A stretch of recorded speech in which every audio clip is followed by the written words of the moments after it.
मुल्क में कोरोना के बढ़ते मामलों के पेश नज़र रियासत के कई तरह की पाबंदियां आयद कर रही हैं। कहीं लॉकडाउन में इजाफा किया जा रहा है तो कहीं मरहलावार कुछ रियायतें दी जा रही हैं। दिल्ली से लगे उत्तर प्रदेश की सरहद पर भी पाबंदियां हैं। दिल्ली से उत्तर प्रदेश जाने के रास्तों पर तमाम गाड़ियों को इजाजत नहीं है।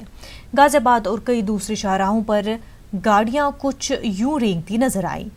चेक पोस्ट पर कई तरह की जांच के बाद ही गाड़ियों को आगे जाने दिया जा रहा है।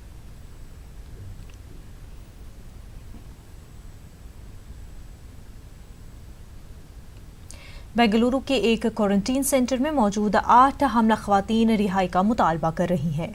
22 मई को कतर से खुसूसी तैयारे के जरिए बेंगलुरु पहुंची इन हमला खवातीन को दीगर मुसाफिरों के साथ निजी होटल में क्वारंटीन किया गया। हमला खवातीन बच्चों और बुजुर्गों के लिए 48 घंटे तक क्वारंटीन की मुद्दत महकमे सेहत ने तय की है। तबी जांच और जरूरी कार्रवाई के बाद उन्हें घर भेज दिया जाना चाहिए, लेकिन अब 5 दिन गुजर जाने के बावजूद इन खवातीन की रिहाई नहीं हुई। अफसरों की मुबैना लापरवाही पर हमला खवातीन बरहमी का इजहार कर रही हैं। Whoever is listening, let me request. It's a plea from all of us. We are in great suffering here. We have pregnant ladies here who are in desperate pain, and we need to head back home. And since everyone are with their own problems, we got a ticket from the embassy only because of our sufferings. But that is not cleared here. They're not responding. They are just saying, we know, we will give you higher authorities numbers, like that only. They are just playing. Who is responsible for this? Please help us so that we can go to our homes. Please sort out the problem And help us as soon as possible. Vande Bharat mission के तहत Paris से पहली flight ने आज Delhi airport पर land किया। तकरीबन 238 मुसाफिरीन Paris से वतन लौटे हैं। हमारे नुमाइंदे ने इस मिशन के मुतल्लिक कमांडर अभिषेक रवि और को पायलट कैप्टन कृष्णा से बातचीत की। आइए देखते हैं।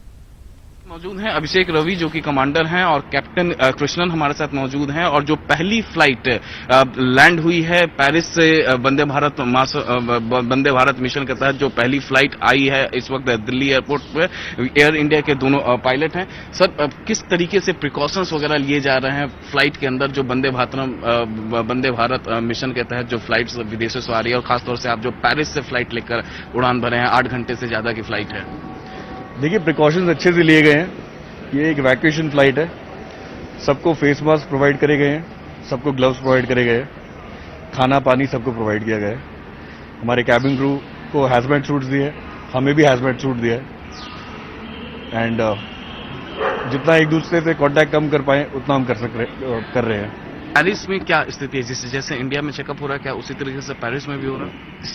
सिमिलर जो इंडिया में हो रहा है वो भी वही पेरिस में भी हो रहा है। जैसे हम आए अंदर एयरपोर्ट के अंदर, एक आदमी हमारा टेम्परेचर चेक किया, उसके बाद काउंटर के तरफ हमें गाइड किया गया। काउंटर भी उधर सब जगह मार्क करके रखा हुआ है सोशल डिस्टेंसिंग के लिए।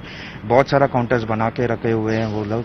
एंड हाँ, हाई कमिश्नर के बहुत सारे लोग थे वहाँ पर, एयर इंडिया के बहुत सारे कमर्शियल स्टाफ थे। So they did an wonderful job of getting passengers whatever they were required at that point of time. सभी ने बहुत अच्छा काम किया है। ये जो जितने भी यात्री पेरिस से दिल्ली पहुंचे हैं वो काफी ज्यादा खुश है। फिलहाल जो यात्री हैं वो अंदर हैं, उनका मेडिकल चेकअप हो रहा है। मेडिकल चेकअप होने के बाद जो जहां का, जैसे कोई दिल्ली का है, कोई हरियाणा का है या कोई उत्तर प्रदेश का है, तो उनके राज्यों का जो रोडवेज बस है उन्हें होटल लेकर जाएगी और होटल में उन्हें क्वारंटाइन किया जाएगा। उसके बाद दोबारा उनका मेडिकल चेकअप होगा और मेडिकल चेकअप में सब कुछ सही रहा तो उनको उनके घर जाने दिया जाएगा। वीडियो जर्नलिस्ट जयपाल रावत के साथ अमित कुमार सिंह, न्यूज़ 18 इंडिया, दिल्ली।